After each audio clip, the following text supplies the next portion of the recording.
Michelle Frederickson, the Scholarship Officer of the Chautauqua Region Community Foundation. I'm here today to offer tips and review our scholarship application. Just a few dates to remember. Start your FAFSA every year in October. The Community Foundation Scholarship opens on April 15th and closes on July 15th. Expect an award or denial letter around Thanksgiving break.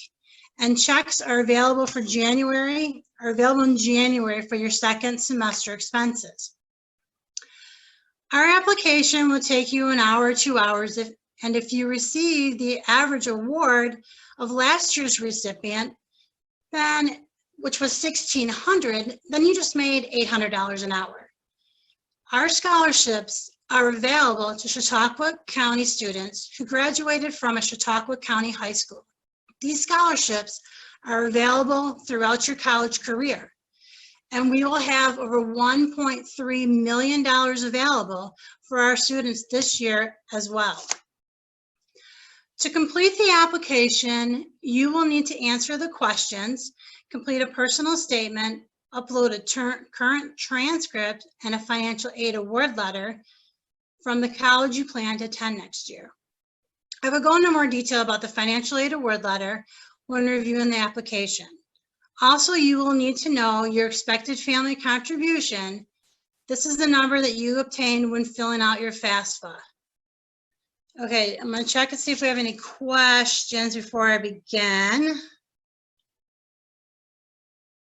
Okay, hi to everybody saying hi. I'll turn up my volume. Turning my volume up, is that better, I hope? Okay, so let me show you where we begin.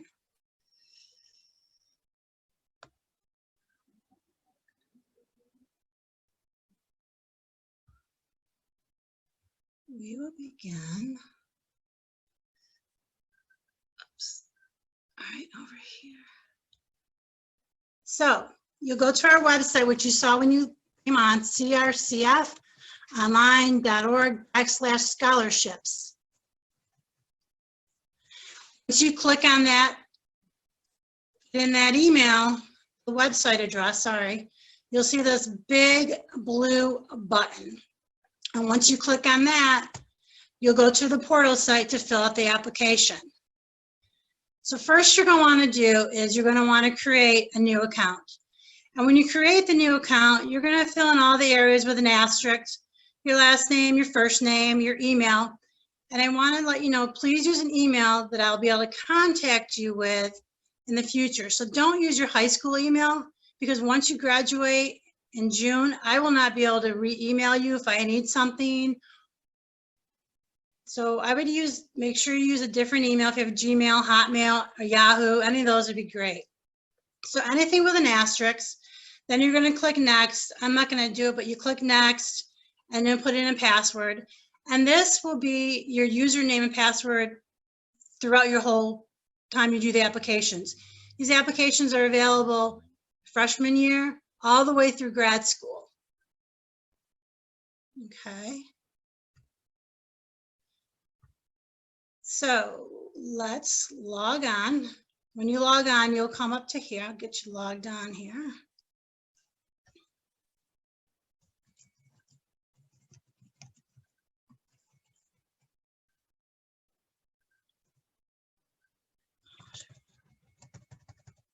All right, I'm using my daughter's email.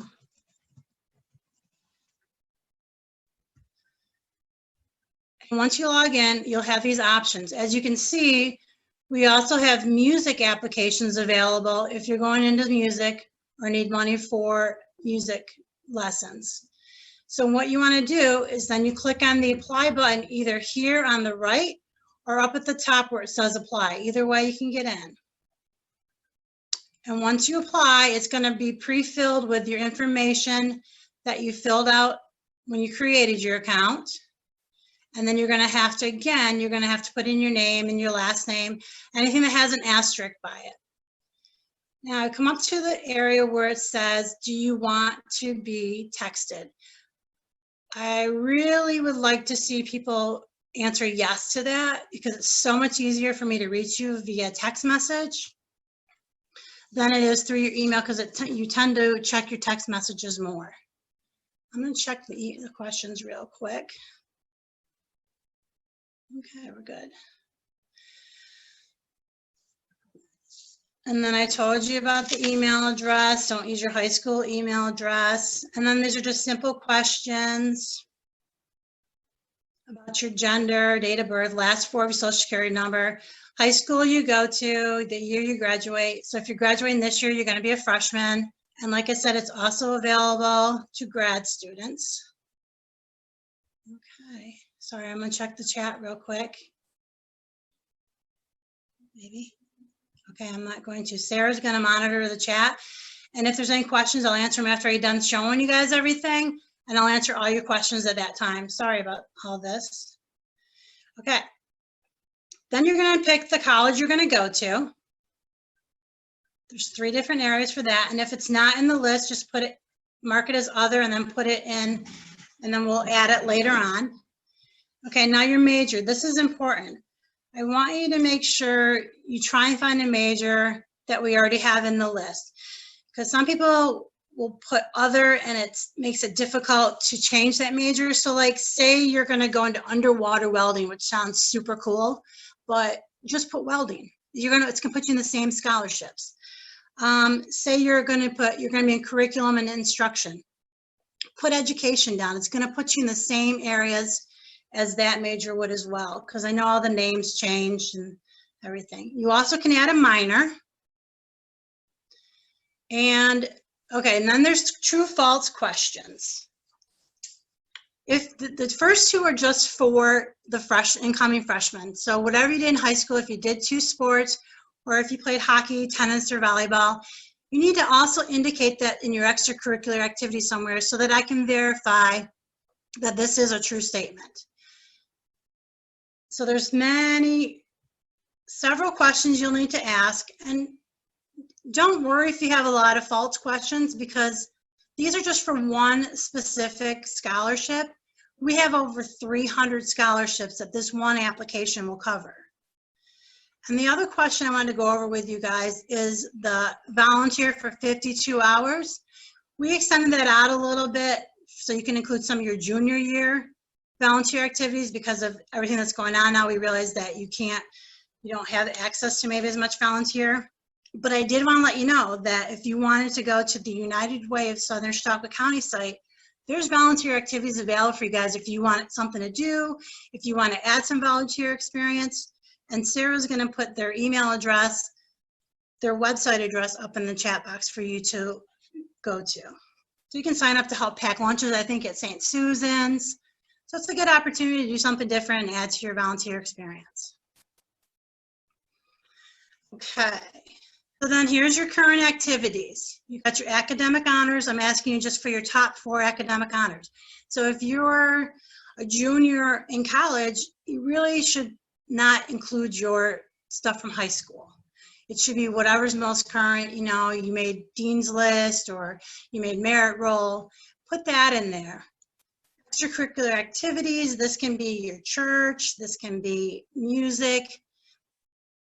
Anything like that, your sports, your volunteer activities. If you fill this section out, I also need you to include the number of hours and dates of service. It doesn't have to be specific. You can say January 2019 to August 2019, 20 hours, and whatever that is that you did. Work experience is the next area you'll want to answer. Do not include personal names. So like if you own your own landscaping business and it's called Frederickson's Landscaping, just put landscaping business. Don't put your name in, because I'll have to take it out, because we don't let our committee members know anyone's name. This is all anonymous. Okay, personal statement. I wanted to go over this with you guys. This is the first year we're just requiring a personal statement. This is the area where you want to shine. This is where you want to let our committee members know about you, what's different about you. Some examples I have written down are maybe who was a role model to you? Why were they your role model? Why, or maybe you got hurt in a sport. Is this why you want to be a PT? Is there a family member that inspires you? Work experience. Do you have to work a lot? So that's why you can't do a lot of extracurricular activities because you're working? Do you have to take care of a family member? Let us know. Also, if you have to take care of a family member, indicate that in the volunteer section.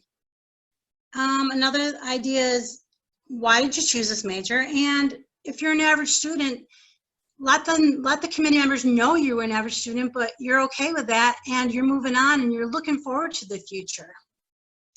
Our committee members are made up of various generations of people. So the more you can let other people know about you, the better. This is where you can shine the most. Okay. Then you're going to need to upload your transcript. Some of you might have a transcript available, but if you don't have to have your final transcript as of now for high school kids. You can upload that so you can finish your application, and then you'll just need to email that to me by July 22nd, your final transcript. And when your application is accepted, the email will be sent with you, and I'm sure Sarah's going to put that in the chat box for you as well. And if you're a college student, it doesn't have to be an official transcript. It can be an unofficial transcript. As long as your cumulative GPA is on there, that's great. And let's see, and then the financial aid award letter, this is where we have a lot of issues. So this financial aid award letter is what you get from the college you're going to attend. It's going to have your name. It's going to have the college name. It's going to have your cost of attendance. It's going to have any grants or scholarships you may be receiving. And I can show you a couple samples. Just give me a minute to upload that.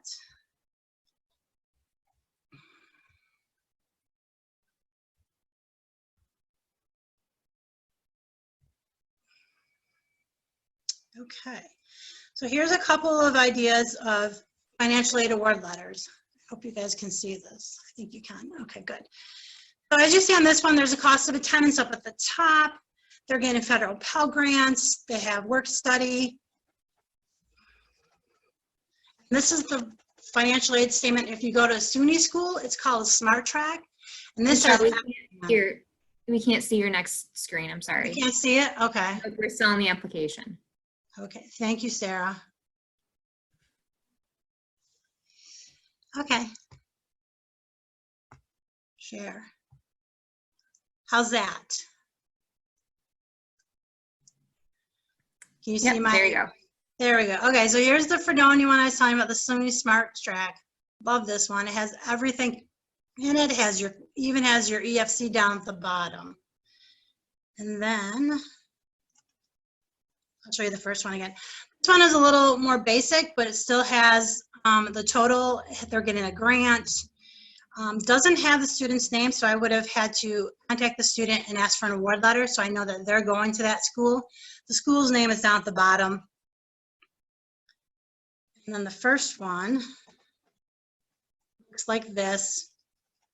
So they come in different views that you can, but basic idea is that it has cost of attendance, it has your grants, scholarships, and your expected family contribution if you have that. Okay, I'll get back to the application.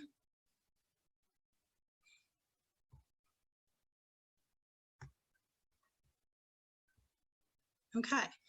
All right, expected family contribution. This is the number you get when you fill out your student aid report starting in October. You might not have done it in October, but it still can be done. You can start doing it in October. This will be a number that's on your SAR report, your student aid report. And you just put that in there.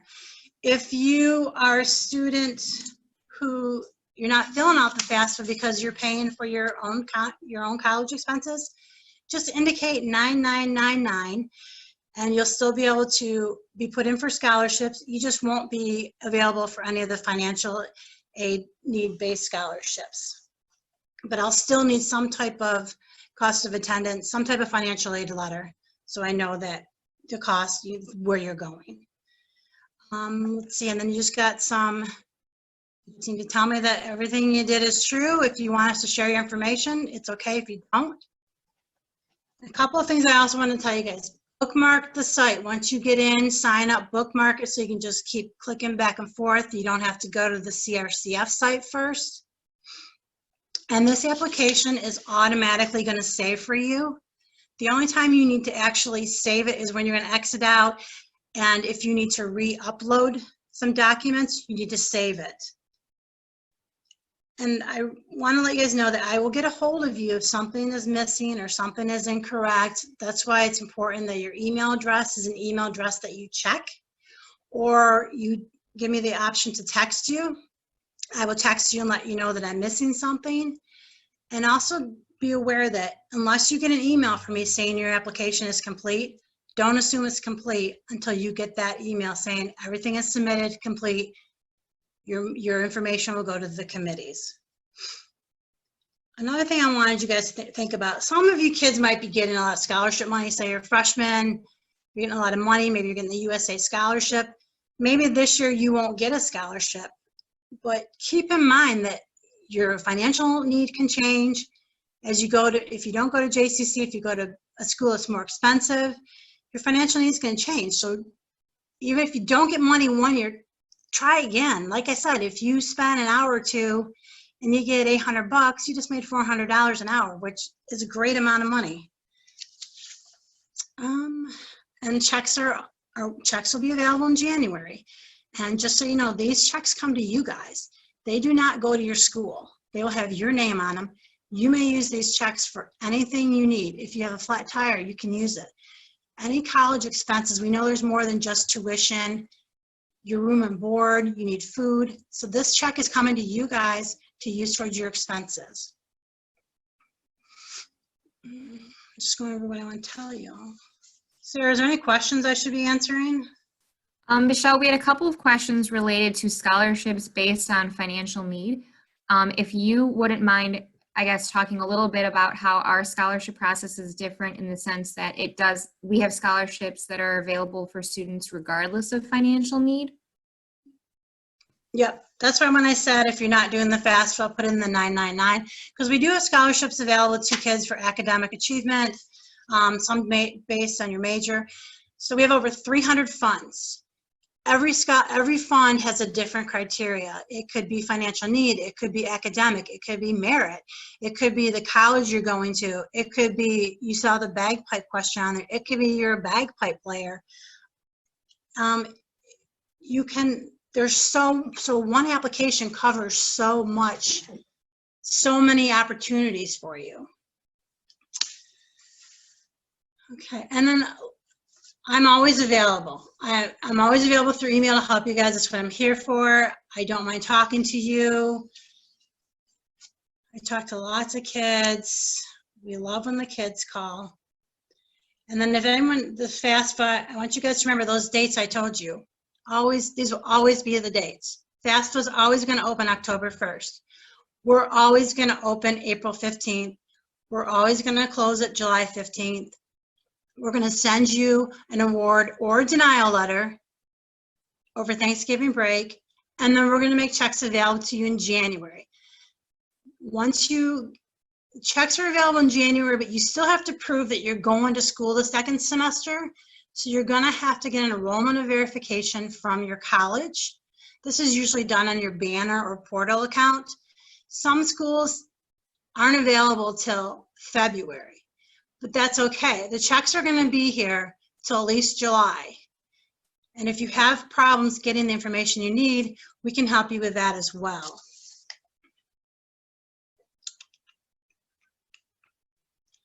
Sarah, is there anything else? I think I covered everything.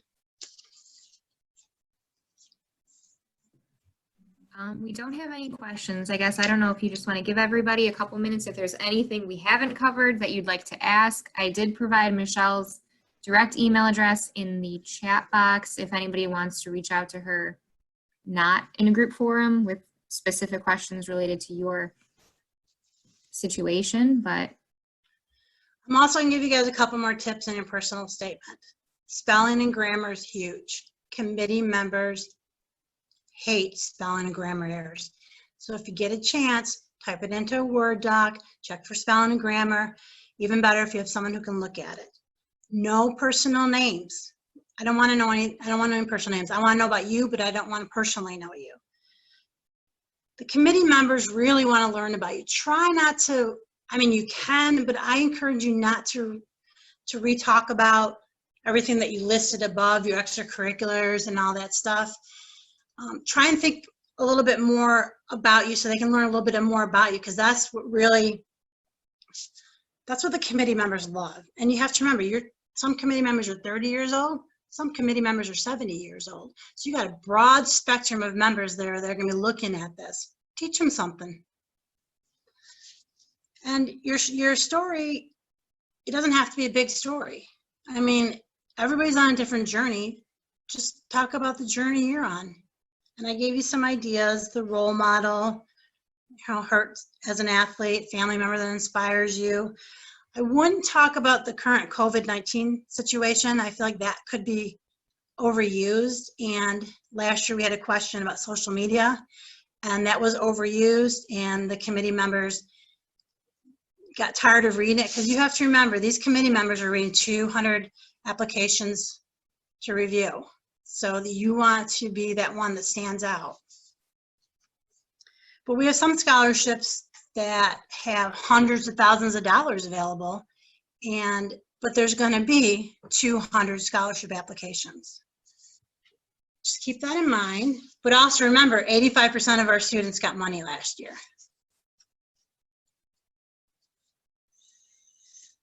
So the main things are, please use an email I can reach you at. Please let me text you if I have an issue, or email you. Check your emails. You're not complete until you get that email from me saying you're complete. And let us learn a little bit about you. How's that, Sarah? We got any more questions? I don't think so. We had a few questions about, we talked about undergraduate and graduate students. If you wanted, Michelle, if you wouldn't mind talking a little bit about what we consider non-traditional students in scholarship opportunities. Sure. We have opportunities for non-traditional students, or maybe a mom is going back to work or dad is going back to work. There's actually a few questions on there. If you're a parent, if you've taken time off and you're just going back, there's scholarships for that. So if you're going back as a parent, great. Fill out our application. We have scholarships just for you. Yep. There's also another question, Michelle, if you wouldn't mind reviewing about using no personal names in your personal statements. Yes. No personal names in your statement, period. Just this, nobody knows you. When the committee members get your application, you're going to be a number. And that's how they say how they want to rank this number. We have a number from 100 and 750 last year. So there's no names in there. And like I said, if you work on a farm and it's your family farm, please don't put the last name of your family farm in there, because I will take it out, because we don't want to cause any bias toward any of the students. So everybody's a number. I think that's the point that we try to get across, because we realize we are, quote unquote, a small community where a lot of people maybe know each other, and we try to make this process as fair as possible to everybody, regardless of family connections, personal connections. And we try to really make it so that while we get to know you and Michelle gets to know you very well by your name, we try to keep our volunteer committees keeping everybody as a number to keep the process fair and equal to everybody. So What Sarah said. Yeah, because I just get the information from the committee members. I have no input on who gets what. So don't shoot the messenger. Well, I hope you guys learned something today. I think Sarah put a bunch of emails in there, websites in there. Like I said, there's the United Way of Southern Chautauqua County. If you guys want to do some volunteer work while you're stuck at home, if you want to contact me with questions after this, I'm available. Just let me know. I'd love to help you guys get this application in, completed. You got till July 15th. Try not to wait till July 15th. Try and do it now. That's why we'll take the high school transcripts that are available now. It's kind of like a bookmarks for you guys, and knowing that you'll have to send me your final transcript once you get that. And that can just be emailed or faxed. So I hope everyone does an application. I hope you guys all get lots of money, and I wish you guys all good luck in your education goals here. And if we can be of any help, just let us know. We're here to help you guys.